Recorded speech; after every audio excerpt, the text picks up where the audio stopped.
कहते हैं डॉक्टर ब्रजलाल वर्मा का शरीर छूट गया और कल उनका दाह संस्कार भी हो गया, अंत्येष्टि संस्कार। इस संसार में कोई रहता नहीं, थोड़े दिन के लिए सब आते हैं। ब्रजलाल वर्मा एक योग्य विद्वान थे, संस्कृत के अच्छे पंडित थे, फारसी भी, इंग्लिश भी, हिंदी तो उनकी भाषा ही थी। बड़े खुशदिल। 1 महीना पूर्व यहां आए थे मिलने के लिए। काफी असमर्थ थे। 2 व्यक्तियों ने दोनों तरफ से पकड़ करके तो हमारे पास ले गए गाड़ी से और वो हमारे पास गए, बैठे, बातचीत किए। मैं बाथरूम गया तो देखा कि वह लेट गए। जब मैं आया तो फिर बैठ गए। मेरे भोजन का टाइम था, उसी समय मैं फिर गया जब बाथरूम की तरफ तो फिर लेट गए। इतनी असमर्थता हो गई थी। शायद 84 वर्ष की उम्र थी। रोग तो शरीर में था ही। उस समय भी काफी चैतन्य और खुशदिल और एकदम जागरूक थे। बहुत अच्छा स्वभाव। एक दिना याहि गत सबकी कहा राव कह देना हो। सब प्राणी मौत की तरफ निरंतर खिसक रहे हैं। पहले ही सारी वासनाओं को काट करके स्थिर हो जाना है। यहां किसी का कुछ नहीं, अब उनका कुछ नहीं।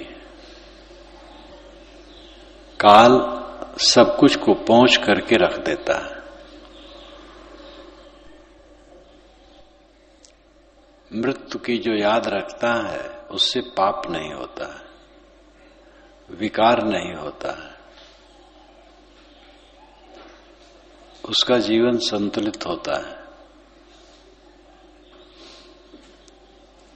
मृत्यु पक्की, और कुछ हो न हो, मृत्यु पक्की। इसलिए मृत्यु को देखना चाहिए।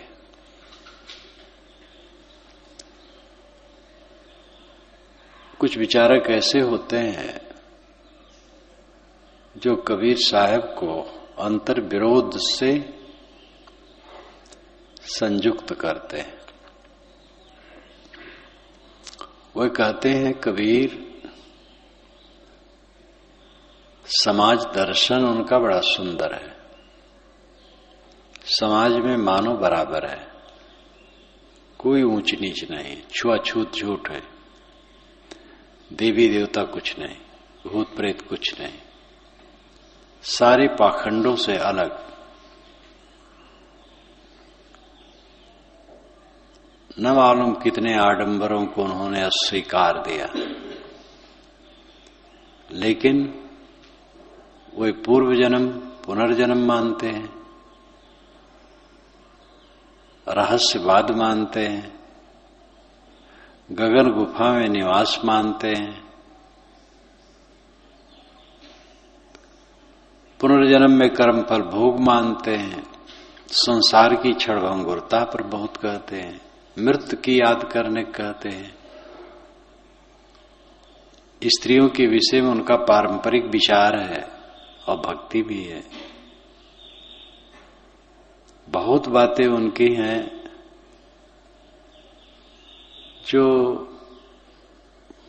जिसको याद करके हम लोगों का मन हटता है। कबीर में अंतर विरोध है। कबीर ने बहुत कुछ छोड़ करके आगे कदम उठाया, तो हम लोगों को भी चाहिए उनकी बात जो ठीक न लगे छोड़ के आगे उठे। उनका यही पथ है। उन्होंने यही बताया कि जो गलत हो छोड़ दो। और ये कहना ये तो प्रक्षेप है बिना कोई युक्ति के, बिना प्रमाण के प्रक्षेप कह देना गलत है। ऐसी उदाहरणा कुछ विचारकों की होती है और वे प्रगतिशील कहलाते हैं। अपने को मानते हैं हम प्रगतिशील हैं, आगे बढ़ने वाले। इस प्रकार कबीर पर विविध दृष्टिकोणों से देखा जा रहा है। जो बहुत प्रसिद्ध हो जाता है उसकी सब बातें विवादयुक्त लोग कर देते हैं, क्योंकि दृष्टिकोण सबके अलग अलग होते हैं। सभी दृष्टिकोण वाले उनके प्रति रुझान रखते हैं, तो अपने दृष्टिकोण से व्याख्या होने लगती है। धार्मिक लोग हैं तो कबीर साहब के रहस्य बात का बढ़ चढ़ करके वर्णन करते हैं और उनके आध्यात्मिक पक्ष पर बहुत ज्यादा तो नहीं, परोक्ष ईश्वर को लेकर के बहुत लिखते पढ़ते हैं।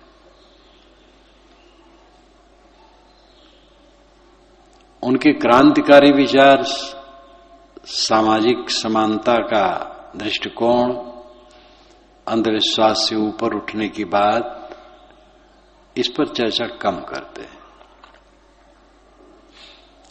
शायद उनका भी अपना निहित स्वार्थ हो परंपरा पोषण में। इस प्रकार दृष्टिकोण तो अनेक हैं, लेकिन मुख्य दो दृष्टिकोण दिखाई देता है कबीर के आलोचकों का। एक तो परंपरा पोषण में लगे रहते हैं और एक परंपरा विरोधी बातों में लगे रहते हैं। कबीर साहब को समझने के लिए पहले ये समझना चाहिए कि वह संत है और आध्यात्मिक है।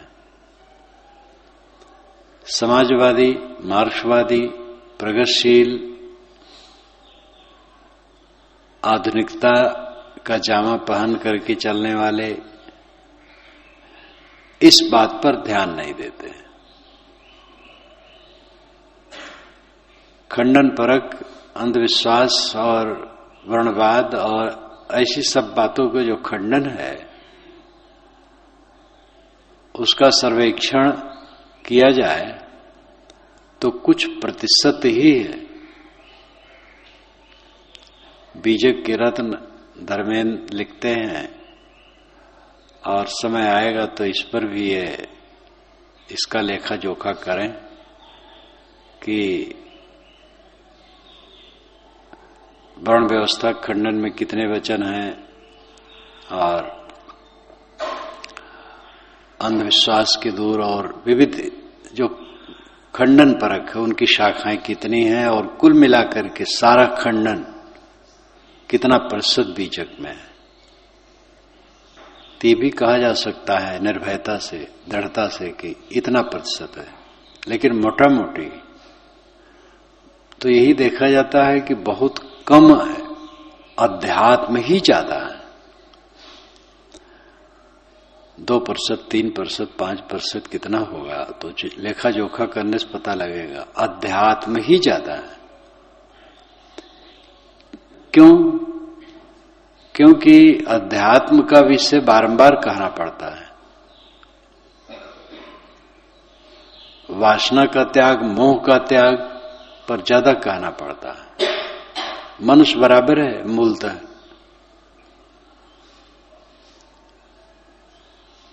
ये बात समझ ली जाए, उसका प्रयोग किया जाए। अब उसका पाठ नहीं बनाने की जरूरत है।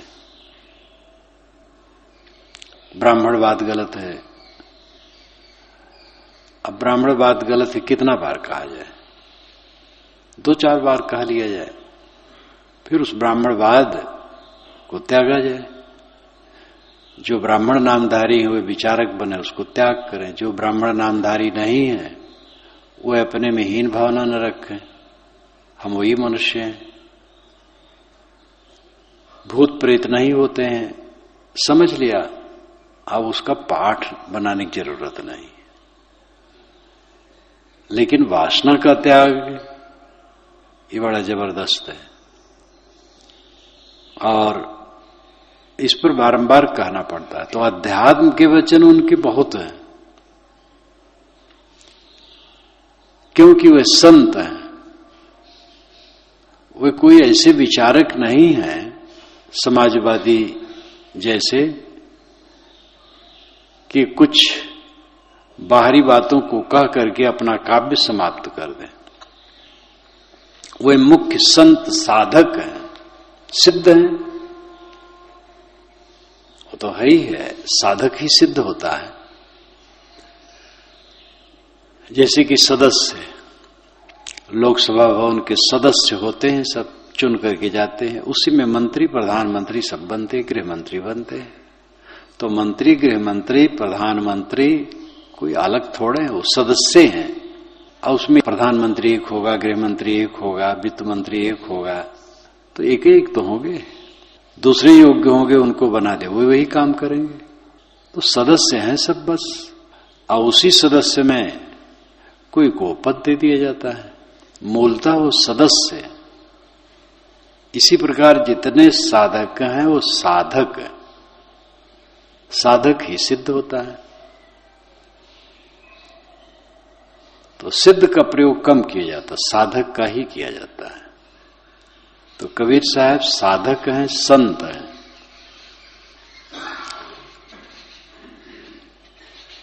मूल रूप में वे संत साधक हैं, आध्यात्मिक हैं। लेकिन ऐसे संत हैं, वे ऐसे साधक हैं, ऐसे आध्यात्मिक हैं कि आसपास की दुनिया में जो अव्यवस्था है, मानवता विरोधी विचार और बातें हैं, और अंधविश्वास तमाम कूड़ा कबाड़ है, उसको ऐसे वो देख नहीं सकते, वो सह नहीं सकते। उस पर कहते हैं और कटाक्ष करते हैं, तीव्र कहते हैं, डरते नहीं, निडर है। कुछ उनकी प्रकृति ऐसी थी, एकदम केवल खरा और सच्चा ग्रहण करने की चेष्टा।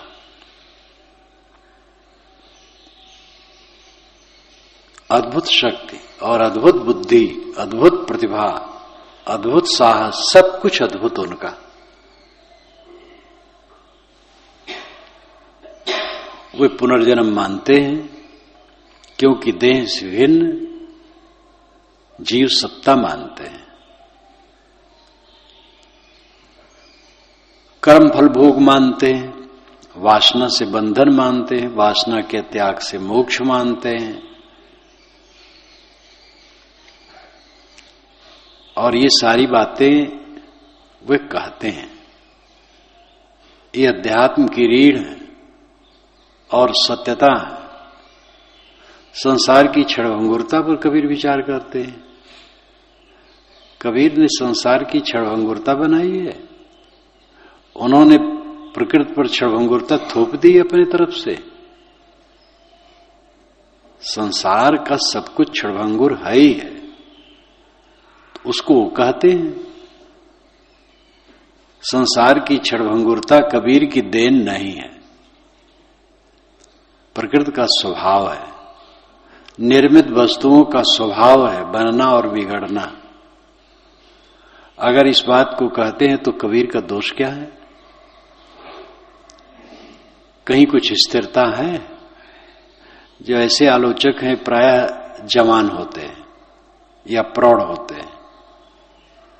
जवानी में प्रौढ़ावस्था में ज्यादा पता नहीं चलता है, वही जब बूढ़े होंगे ढीले होंगे तो पता लगेगा।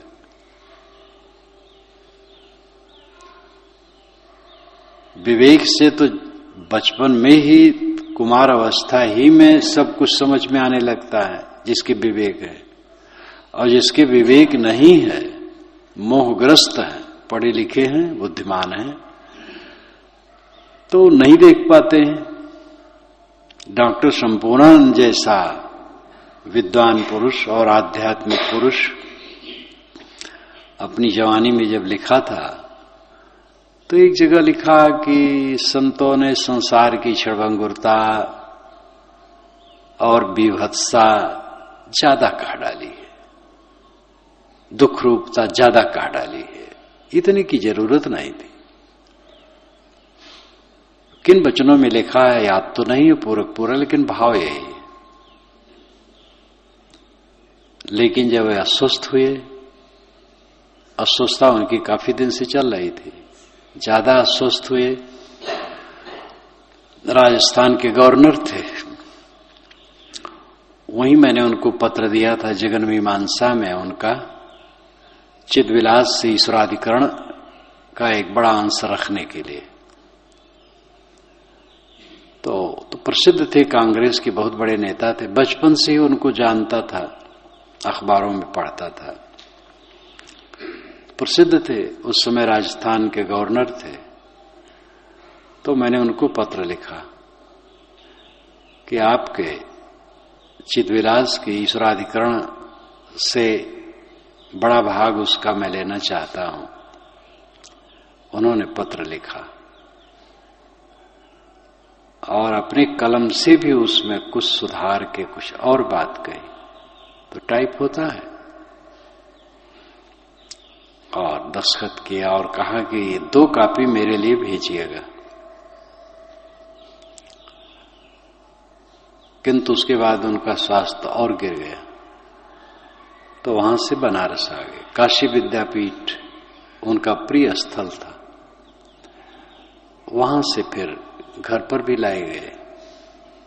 घर जिस प्रेस में मैं छपवाता था उससे पश्चिम तरफ थोड़ी दूर पर था, वहां लाए गए। तो जब काशी विद्यापीठ में थे, मिलने लोग जाया करते थे, कुछ लोग गए मिलने, उन्होंने कहा मैं यही नरक भोग लेता हूं, अब मैं देह में नहीं आऊंगा, मैं यही नरक भोग लेता हूं। उनको लगा कि नरक है संसार, शरीर, और देह में आने लायक नहीं है। विवेकवान तो थे ही, अखबार में उनके छपते रहते थे। एक बार छपा, हाँ मैं जानता हूं, वृंदावन में जो रहते हैं भगत लोग मैं जानता हूं। काफी व्यंग उनका था सगुण पर। किसी ने कहा कबीर ने भी तो हरि और राम और यादव और रघुराई कहा है। उन्होंने कहा ये सब लाक्षणिक है, ये सब अंतरात्मा के लिए है। उनका शरीर छूट गया तो जगह जगह तोरण लगे हुए थे, कबीर द्वार। मैंने एक सिपाही से पूछा कबीर द्वार क्यों? कहे कबीर जैसे खरे चिंतक थे और कबीर के प्रेमी थे। तो आदमी अच्छे थे, विद्वान थे, योग्य विद्वान थे और आध्यात्मिक विचार के थे। लेकिन ऐसे पुरुष भी जवानी में लिख गए कि संतों ने संसार की दुख रूपता ज्यादा कही, इतने कहने की जरूरत नहीं थी। संतों ने संसार पर दुख नहीं थोपा, संसार दुख दर्द से भरा है ही, संतों ने उसको देखा है। जग दुख देखब कठिन है और सहज सब बात, देह भाव मत दोष बिन कैसी निज को भात। जगत को दुख रूप देखना ये बड़ी बात है और सब बात सहज है। जब तक देहाभिमान गलेगा नहीं तब तक आत्म प्रियता नहीं हो सकती। शरीर प्रियता जब तक बनी है तब तक आत्म प्रियता नहीं होगी। जब शरीर की क्षणभंगुरता देखेंगे, शरीर एक फोड़ा है, चाम लपेटा, अंदर मवाद, हड्डी मांस, यही सब भरे, गंदगी का आकर, दुखों का घर, रोगों का निधान, कोई इसके अनुकूल है, कोई इसके प्रतिकूल है, कोई इसको क्षोभित करता है, कोई इसको पुलकित करता है, अनेक उद्वेगों से भरा। शरीर में अगर विशेषता है तो यही है कि इससे साधना की जाती है और कुछ नहीं। भोग में लग गया तो बेकार हो गया, अपने को सड़ा दिया। योग में लगे शरीर तो ये शरीर की सफलता है। शरीर नरक है तो एक ऐसा कहना क्या संतों का दोष है क्या आखिर इसमें? नरक के अलावा क्या है? शरीर कामद मणि है, ये भी संतों ने कहा है, क्योंकि इसी से साधना करके इच्छित स्थिति मिलती है। हमारी इच्छित स्थिति क्या है? जो हमारी इच्छा है जिस स्थिति को प्राप्त करने के लिए, निर्भय, शांत, परम सुख, वो इसी में रह करके साधना से होता है। संतों ने भी कहा है। तो किसी बात को समझने के लिए सर्वांग दृष्टिकोण की जरूरत है। गोस्वामी जी की बातों को हम पढ़ें, देखें, उनका काव्य पढ़ें, मानस,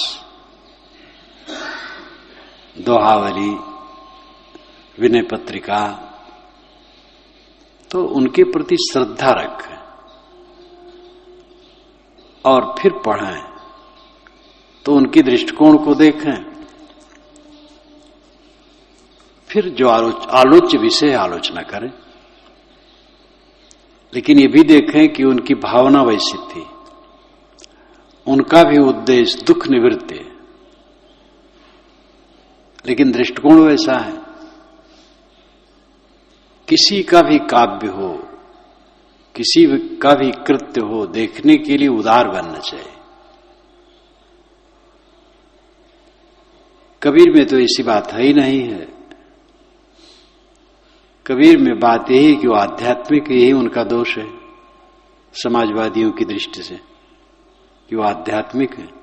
अध्यात्म की जरूरत नहीं है तो किसकी जरूरत है? रोटी, कपड़ा, निवास मिलना चाहिए, सबको मिलना चाहिए। एक धन से भरा हो और एक को रोटी न हो, ये ठीक नहीं है। ये सब बातें ठीक हैं, लेकिन रोटी खाने के बाद क्या चाहिए? रोटी पर भी राम, ऐसा भी व्यंग है। राम की क्या जरूरत है? रोटी पर नमक चाहिए, घी चाहिए, दाल चाहिए, सब्जी चाहिए, राम नहीं चाहिए। अब इस प्रकार एकांगी बात सोच करके कोई क्या समझ सकता है? संतों की बानी तो मार्क्स को ही केवल पढ़ना चाहिए। एंगल्स, लेनिन, मार्क्स एक काफी है, या और भी उस ढंग के जो सोचने वाले हैं उतना ही काफी है। लेकिन मार्क्स को जो हम पढ़ते हैं तो उनमें बड़ी गंभीरता, ऐसे छिछले हुए नहीं है, बड़ी गंभीरता। धर्म को अफीम उन्होंने कहा, ठीक कहा। धर्म का नाम लेकर के जो संसार को बहकाया जाता है तो बुरा नहीं कहा। मार्क्स ने तो लिखा है पूंजी में, कि पूंजी उनकी पुस्तक है, तो उसमें उन्होंने लिखा है कि कारखाने की आमदनी घट जाए तो तनख्वाह मजदूरों की घटानी चाहिए। ये बिल्कुल अर्थव्यवस्था के अनुसार है। लेकिन आज की स्थिति क्या है? कारखाना बंद हो जाए तब भी मजदूरों को तनख्वाह मिलना चाहिए, बोनस मिलना चाहिए और बढ़ना चाहिए। ये उद्दंडता है।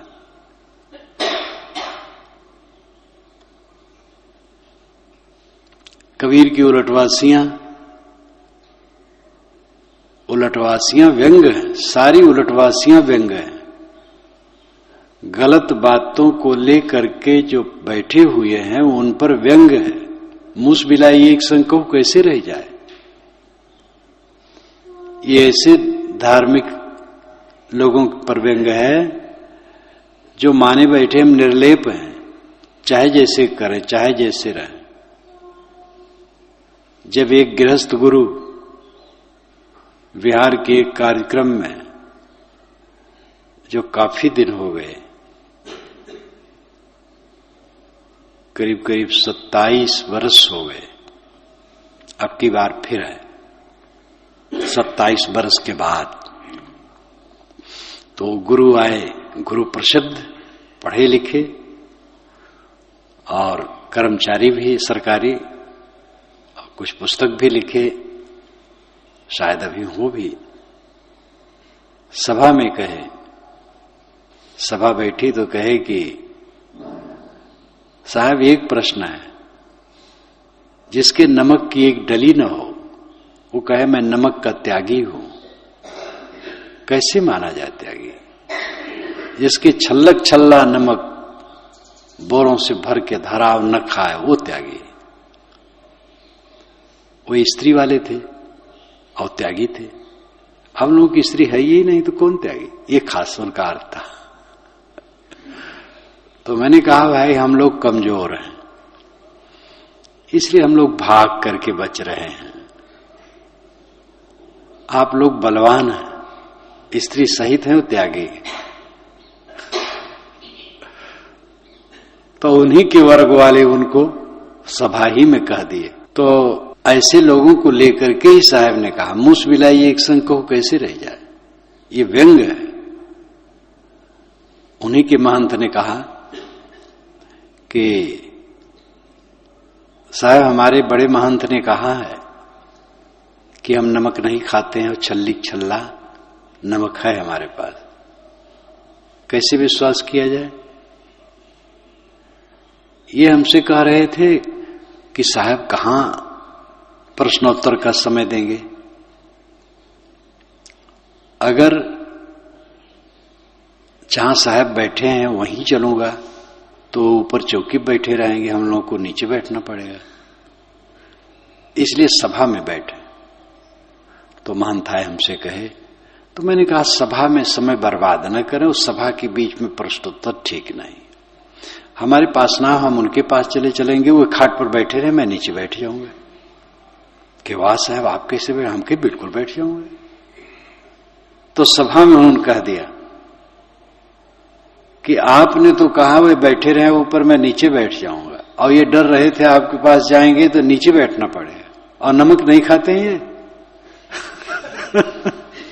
सभा हंस दी। मैंने कहा ऐसा मत कहो, चुप रहो। तो ऐसे लोगों को लेकर के साहब ने कहा, मूस बिलाई एक संग को कैसे रह जाए? चूहा और बिल्ली एक साथ कैसे रहेंगे? अलग अलग करना होगा। त्याग में परहेज की जरूरत है। गृहस्थ आदमी भी अगर ब्रह्मचर्य से रहा चाहे तो पत्नी एक कमरे में न रहे, अलग अलग कमरे में रहे। संभव हो तो मकान से भी अलग एक बनवा ले, वहां रहे, नहीं तो एक मकान में रहे तो कमरे में अलग अलग रहे। इकट्ठा रह करके संगत करके कब फिसल जाए कुछ ठिकाना नहीं। जितनी उलटवासियां हैं साहब की सब व्यंग है। उलटवासियां कोई, हां आध्यात्मिक उलटवासियां भी हैं। क्षणभंगुरता देखे बिना किसी का मन अनासक्त नहीं हो सकता, और अनासक्त हुए बिना कोई विकार से मुक्त नहीं हो सकता, और पाप को छोड़ नहीं सकता। तो ये सब साहब ने कहा जीवन सुधार के लिए, लेकिन उन्हें इसकी जरूरत नहीं है। उन्हें तो एक स्थूल पक्ष पर चिंतन है बस। इन सब बातों पर जो पढ़े लिखे लोग हैं वो समय समय से विचार करते रहे। जो बात उठती है समाज में उसका निवारण करना इस समय के साधकों विद्वानों का काम है। जो कुछ पहले लिख दिया गया है वो बहुत है, लेकिन समय समय से फिर लिखना है। जो साधक सामने रहे उनको कहना भी है, लिखना भी है। जो विशेष विचार रख सकते हैं सभा में व्यवस्थित ढंग से, उनको समय से इसको कहना भी चाहिए। और जो लिख सकते हैं उनको लिखना भी चाहिए। नए नए प्रश्न होते हैं, नए नए विवाद आते हैं, उसका समाधान प्रवचनों में, लेखन में समय समय से आना चाहिए, तभी वो भ्रम दूर होगा। एक कबीरपंथी अच्छे प्रसिद्ध विद्वान महंत ने एक बार कहा, पारखी लोग त्यागी तो होते हैं, पता नहीं ये निर्लिप्तवाद मानते हैं कि नहीं मानते। निर्लिप्तवाद का अर्थ है कि भोग करते हुए भी निर्लेप रहे, ऐसा मानने वाले। अब वो पारखी संतों का ग्रंथ ठीक से पढ़े ही नहीं, और पारखी संतों की संगत भी ठीक से नहीं की है। थोड़ा मोड़ा कहीं छाया पड़ गई तो उन्होंने कहा, पता नहीं ये निर्लेप बात मानते हैं कि नहीं मानते। वैसे पारक सिद्धांत में इतनी सामग्री हो गई है कि सब कुछ बता दिया गया है, बहुत ग्रंथ हो गए। एक कबीर दर्शन में बहुत कुछ हो गया है। पहले से पंचग्रंथी काव्य के रूप में है, लेकिन पूरी व्यवस्था परशुराम चतुर्वेदी ने लिखा है कि जो फिर से निर्गुणी धारा में प्रपंच आ गया था, वो सब का निराकरण रामराज साहब ने किया, और बाकी तो किया ही। बहुत गहन गंभीर ग्रंथ है। पुरानी बातों में उलझे हुए पंडित उसी को पढ़ करके सुलझते हैं। पंचग्रंथी को बीजक तो खैर है ये है। तो निर्णय होते रहना चाहिए। श्री विशाल साहब ने मुझसे कहा था कि भ्रमणशील रहना और निर्णय करते रहना, ये दो मुझे निश्चय था कि छोड़ूंगा नहीं जीवन में। लेकिन अब शरीर वैसा नहीं रहा, उतना भ्रमण नहीं कर सकता, और अब ज्यादा समय बोल भी नहीं सकता। तो कहने का मतलब है, निर्णय करने में प्रेम श्री विशाल साहब को था। कभी कभी तो बोलने लगते थे तो घंटों बोलते रहते थे। पहले वैसा मैं सुना हूं, मेरे समय में वैसा नहीं रहा। हाँ, रात उत में बोलते थे तो देर तक बोलते थे, सो जाते थे वो तो समय को सो जाते थे, कभी भी सो जाए और कभी जग जाए। तो कभी 1 बजे जगे 4 बजे तक अपना बोलते रहे, थोड़ा थोड़ा बोले। एक साधक तो हर समय जगता था रात में, उनके सामने पास में रहता था, तो उसी से शुरू कर दें। और जब सुन पावे लोग तो और आकर के जगह जगह छिप करके बैठ जाए, तो रुक रुक के बोले, धीरे धीरे। आवाज तो कड़ी रहे, दूर तक जाए। रात के समय अगर वो यहां बात करते हैं तो सामने जो सड़क अपनी है वहां से सुन सकते, रात का समय रहे तो ऐसी उनकी आवाज थी। तो रुक रुक के बोलते रहते थे। कोई निर्णय, कोई प्रसंग चले, जब प्रसंग चलता था किसी विषय पर, तो समय समाप्त हो जाए तो जाओ, फिर समय से मिलना, तो फिर उस पर शुरू करें। और संचित प्रारब्ध क्रियमाण, खास संचित पर हमारे गुरुजी से खूब चला। गुरुजी ने रखा तो खूब कहा उन्होंने, और फिर तो निवृत्त साहस शतक बना उसी पर, और शांति शतक। ये दोनों शतक उसी संदर्भ में है। दोनों शतक बहुत मार्मिक है। निवृत्त साहस शतक, शांति शतक, जो मुक्ति द्वार में है। अद्भुत पुरुष है। तो जो विद्वान ये कहते हैं कि कबीर आत्मा की बात करते हैं, पुनर्जन्म की बात करते हैं, कर्म फल भोग की बात करते हैं, तपस्या की बात करते हैं, मोक्ष की बात करते हैं, ये सब युगवा है, इसकी जरूरत नहीं, वो बदहवास है। पुनर्जन्म कोई ऊपर से थोपता है, पुनर्जन्म तो हो रहा है। अब जो जन्म ले रहे हैं, कहां से ले रहे हैं? इसी सत्ता में से लोग जन्म लेते हैं और मिट करके इसी सत्ता में चले जाते हैं, और इसी सत्ता में से जन्म होता, तो पुनर्जन्म है कि नहीं? मान लो 1000 टन मिट्टी का ढेर है सामने, उसमें सैकड़ों घड़े बनते हैं और टूट के फिर मिलते हैं, फिर बनते हैं, फिर मिटते हैं। तो मिट्टी का पुनर्जन्म घड़े के रूप में हो रहा है कि नहीं? फसल है, फसल उगती है, कटती है, कट करके खाक होती है, जमीन में मिल जाती है, फिर उगती है, कटती है, खाक हो जाती है, मिल जाती है। तो फसल का पुनर्जन्म हो रहा है कि नहीं हो रहा है? मकान बना, रहा, कुछ दिन में टूटा, गिरा, जमीन में गया, फिर मकान बना। तो मकान कहां से बनता? सत्ता ही में से तो बनता है। प्राणियों का जो जन्म होता है वो केवल मिट्टी से नहीं, उसमें जड़ चेतन दोनों है। जो है वही आया, जो था वही आया, जो है वो मिटेगा नहीं, केवल बिखर जाएगा। तो पुनर्जन्म कोई थोपी चीज नहीं, पुनर्जन्म तो है ही। और उसको ठीक से समझे, देह और आत्मा की भिन्नता को समझे। ये समझने के लिए उनको फुर्सत की बात अलग, निश्चय ही है कि देह आत्मा भिन्न नहीं, पहले से निश्चय कर लिए है, तो क्या समझेंगे?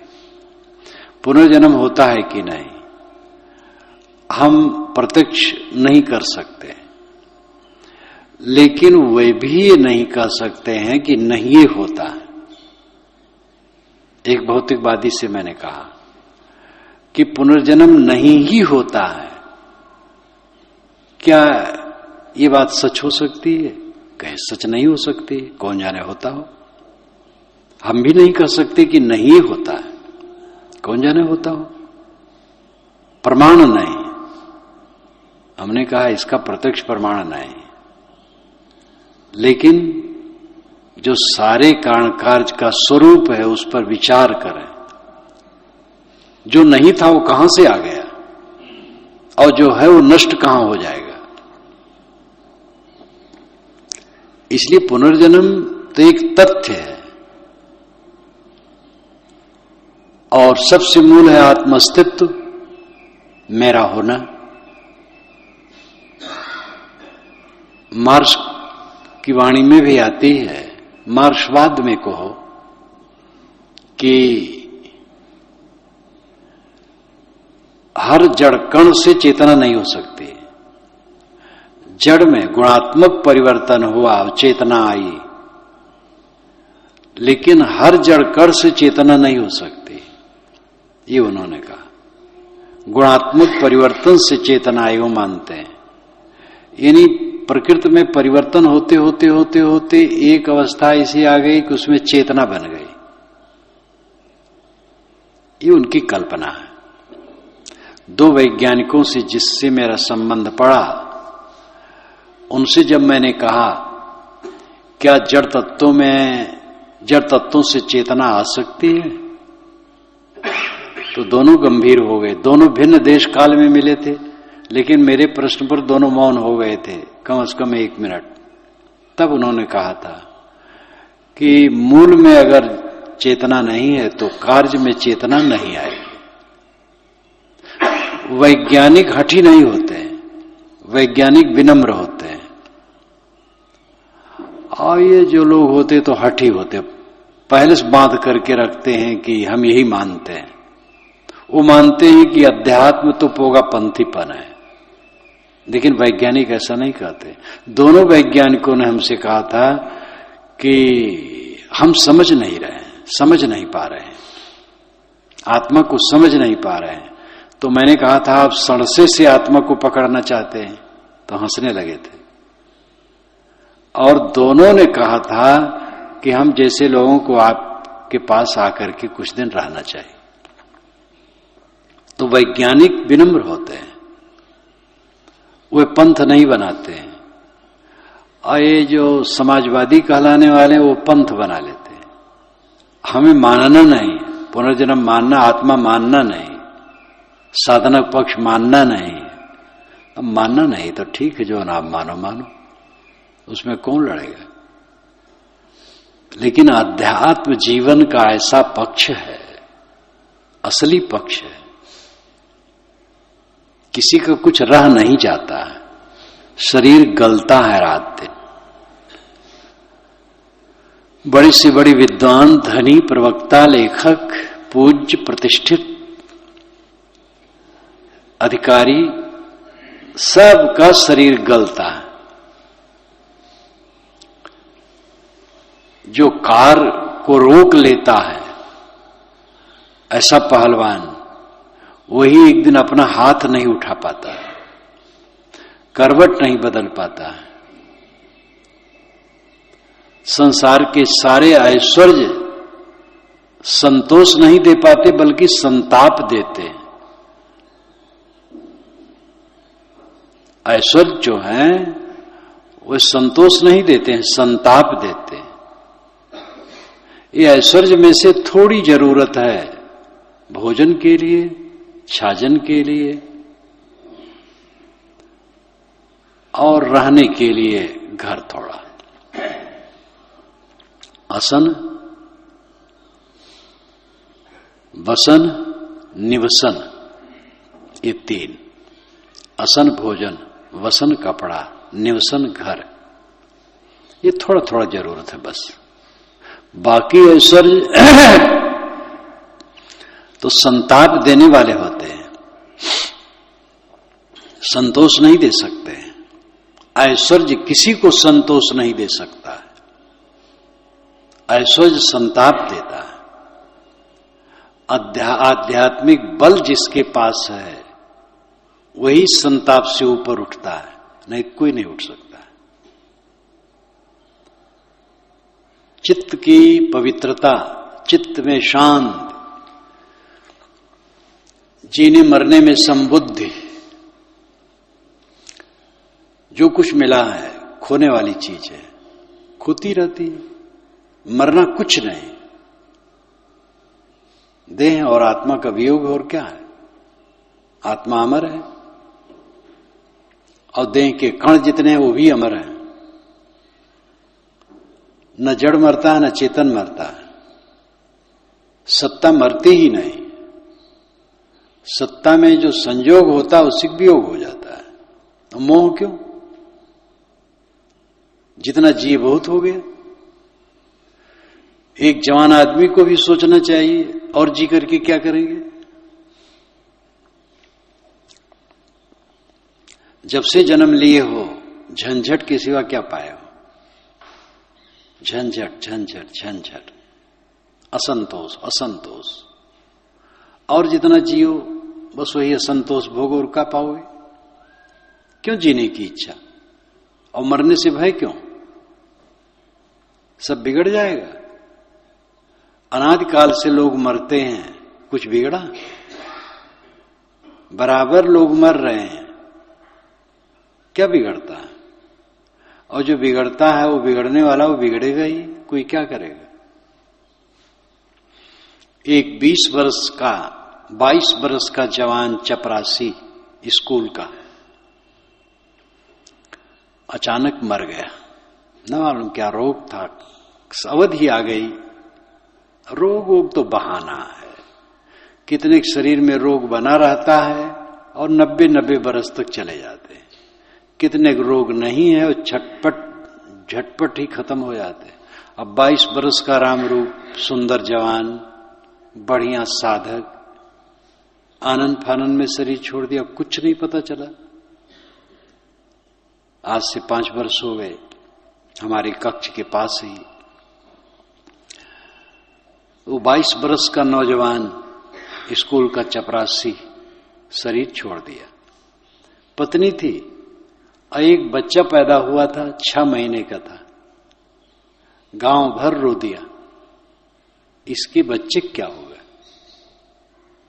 लेकिन वो भ्रम होता है, सबके हाथ पैर होते हैं। सरकार ने उसकी पत्नी को चपरासी की जगह दे दी, तनख्वाह मिलने लगी, गुजर बसर में अड़चन नहीं पड़ा। बच्चा पढ़ने लगा, थोड़ा बड़ा हुआ, बच्चा मेधावी निकला।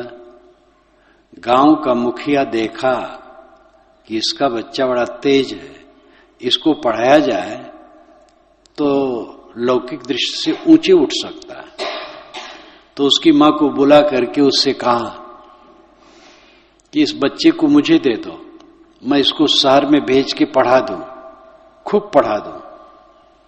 तुम नहीं पढ़ा पाओगे, तुम्हारे पास पैसा नहीं है, गुजर बसर का है केवल, पढ़ लेगा, तुम्हारा बच्चा है, मैं उसको छीनता नहीं हूं, केवल पढ़ाना चाहता हूं।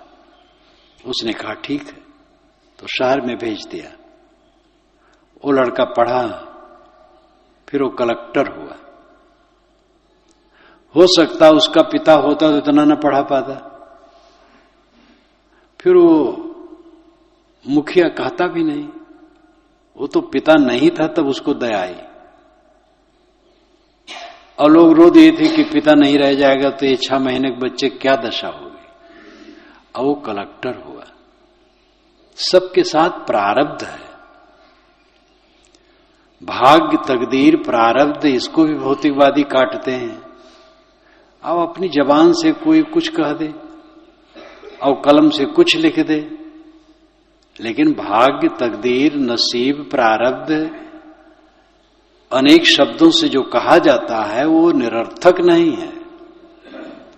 और वो भाग्यवाद का अर्थ नहीं है कि वो भाग्यवाद हो गया।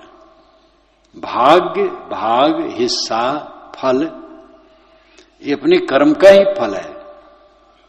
बिना कर्म के भाग्य नहीं होता है। जो आज भाग कहलाता कभी का कर्म है। कल भोजन बनाया, खा लिया, बाकी धर दिया, तो आज सुबह के लिए वो भाग्य है, प्रारब्ध है। अब बिना बनाए ही खा लिया, परंतु पहले बनाया था। तो ऐसे भाग्य है। प्रतिभाएं अलग अलग, भौतिकवादी इसका कुछ समाधान नहीं कर पाते। एक ही माँ बाप के 2 बच्चे हुए, एक प्रतिभा का धनी और एक प्रतिभाहीन। एक व्यक्ति के 2 लड़के मैंने देखे, दोनों सुंदर, न बोले तो दोनों लगे एक समान प्रतिभावान हो गए। और एक तो बढ़िया बुद्धि और दूसरा बेचारा सरल तो, लेकिन बुद्धि तो क्या, जब उससे कहे 3 और 5 कितना होता है तो कुछ नहीं बता पाए। 18-20 वर्ष का रहे, अब बुद्धि वैसी। अब तो 40-50 का होगा, अगर होगा तो। सभी लोग जानते हैं, सबके इर्द गिर्द कुछ लोग ऐसे होते, एक ही माँ बाप के 2 बच्चे, दोनों में इतना अंतर। ये किसने अंतर डाल दिया? आज तो उसने कुछ नहीं किया है। ये प्रतिभा का होना न होना ये भाग्य ही है। केलापात बुद्धि, कंबल बुद्धि, जूता बुद्धि, 3 बुद्धि। कंबल बुद्धि, कंबल में सुई डालो, छेद कर दो, छेद हो जाएगा, सुई निकाल लो फिर बराबर। जूता में छेद करो, जितना करो उतना रहेगा, ना घटेगा ना बढ़ेगा। और केले के पात में छेद करो, दूर तक फट जाएगा। कुछ लोगों की कंबल बुद्धि होती है, सुने तो समझ में आता है, उठे तो कुछ नहीं, सब भूल गया। कुछ लोगों की जूता बुद्धि या चाम बुद्धि, चाम में जितना छेद दो उतना रहेगा, न घटेगा न बढ़ेगा। जितना सुन लिए उतना है, बाकी विकास नहीं। कुछ लोग थोड़ा सुनते, बहुत उनकी बुद्धि विकसित हो जाती है, प्रतिभा का लक्षण है। तो ये भाग्य ही कहना पड़ेगा। आज तो उसने कुछ नहीं किया इसके लिए, तो ये ठट्ठा में उड़ा देने की चीज है। अब जो पंथ ही बना लिए हैं कि अध्यात्म की सब बात को उड़ाना है, उड़ाएं, उनको कौन रोकता है। एक खुड 60 वर्ष के भौतिकवादी 12बंकी में मिले। श्री प्रेम साहिब जी बैठे थे। ये 88 की बात है, 88 दिसंबर। हम लोग बैठे थे, वो आए, हमारे सिद्धांत को जानते थे, बड़े खुट थे, बड़े महीन थे। अवध क्षेत्र में महीन कहते हैं चालाक को, बड़े महीन थे। कहे साहब ये जो आत्मा है पता नहीं चलता है, देह से अलग आत्मा, और कुछ ऐसे कहे, बड़े महीन ढंग से कहे। मैं समझ गया उनको।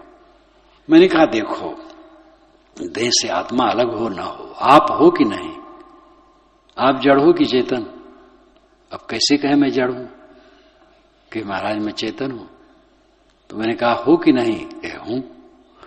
हम के कुछ हरकत ऐसी है जिसका परिणाम दुख है, और कुछ हरकत ऐसी है जिसका परिणाम सुख है।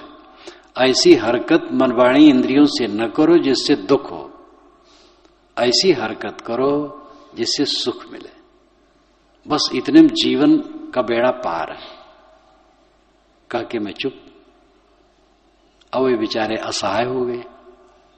मैं कुछ बढ़ाता सिद्ध करता तो काटते और लड़ने के लिए आए थे, और उनके डंक पंख ही सब ठंडे हो गए, उठ के चले गए। तो श्री प्रेम साहब कहते हैं भैया तू तो 2 मिनट में खत्म कर दियो, हम तो 2 घंटा उलझी थे में। तो हम कैसा है, हम ऐसे लोगों से उलझते नहीं। तो अब जो कमर कसे हैं भौतिक बात सिद्ध करने के लिए, आत्मा नहीं है, पुनर्जन्म नहीं है, कर्म फल भोग नहीं, बंध मोक्ष नहीं है, त्याग वैराग बकवास है, तो ठीक है भैया, कमर कस करके जूझे, जहां है तहां, कौन उनको रोकता है।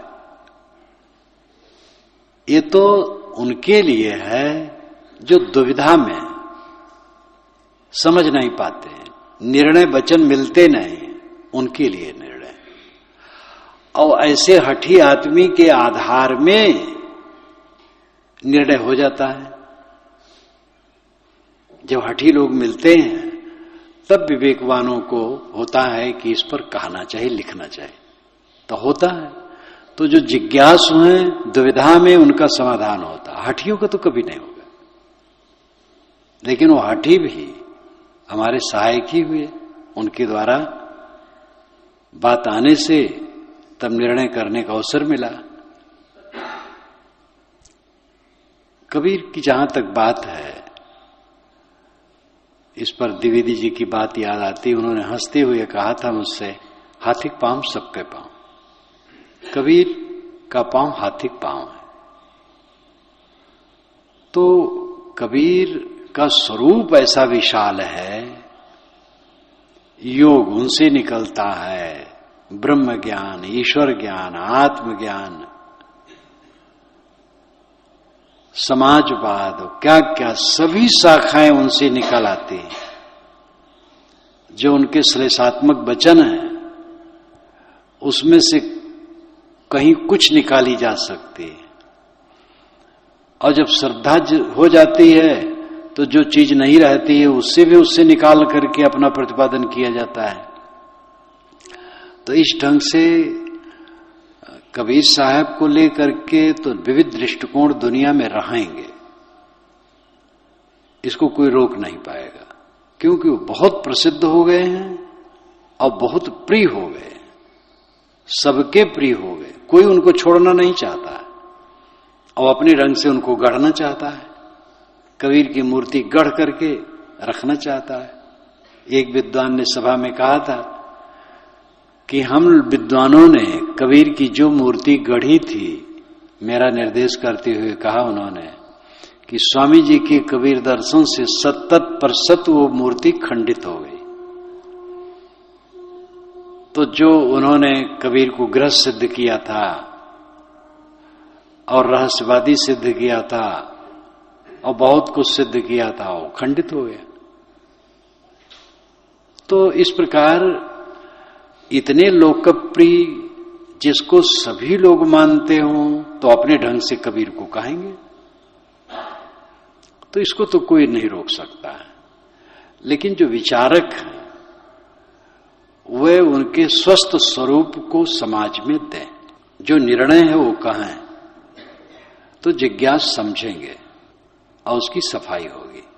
कबीर साहब संत हैं, आध्यात्मिक हैं, साधक हैं, इसलिए वैराग ज्ञान भक्ति की बात कहते हैं, संसार की क्षणभंगुरता की बात कहते हैं, साधना की बात करते हैं, साथ साथ वह समाज दर्शन और मानवीय एकता, अंधविश्वास से ऊपर उठा करके समाज को स्वस्थ चिंतन देना, जो लौकिक पक्ष है उनका उज्जवल, वह भी बिल्कुल बेमिसाल है। तो एक ही पक्ष लेकर के कबीर को पकड़ लेना है ठीक नहीं। जो अध्यात्मवादी हैं तो लोक वाली बात को छोड़ देते हैं, बहुत कम कहते हैं, और लोकवादी जो है अध्यात्म को छोड़ देते हैं, तो आधा आधा वे चिंतन करते हैं कबीर का। कबीर का सर्वांग चिंतन तब होगा जब उनका व्यवहारिक और आध्यात्मिक दोनों पक्षों को लिया जाएगा, और उनकी वाणी में ये सब है।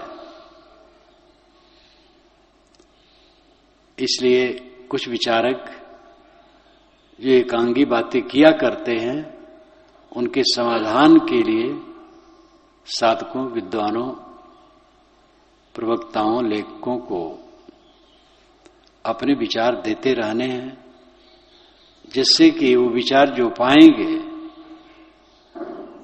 वह उनके भ्रम कटेंगे और उनके द्वारा और को भी रास्ता मिलेगा। जो हम करते हैं व्यर्थ नहीं जाता है। रविन्द्रनाथ टैगोर ने लिखा है, जो धाराएं सूख गई निरर्थक नहीं गई, जो कलियां खिली नहीं मुरझा गई वो भी निरर्थक नहीं गई। तो इसका मतलब यही है, बूंद बूंद से सागर होता है। साधक, सज्जन, विद्वान, समझदार सही रहने में चलेंगे, सही निर्णय लेंगे, तो जो कुछ वो कहेंगे, सुनेंगे, लिखेंगे, पढ़ेंगे, अपनी अपनी शक्ति योग्यता के अनुसार उनका और समाज का उसमें हित होता रहेगा।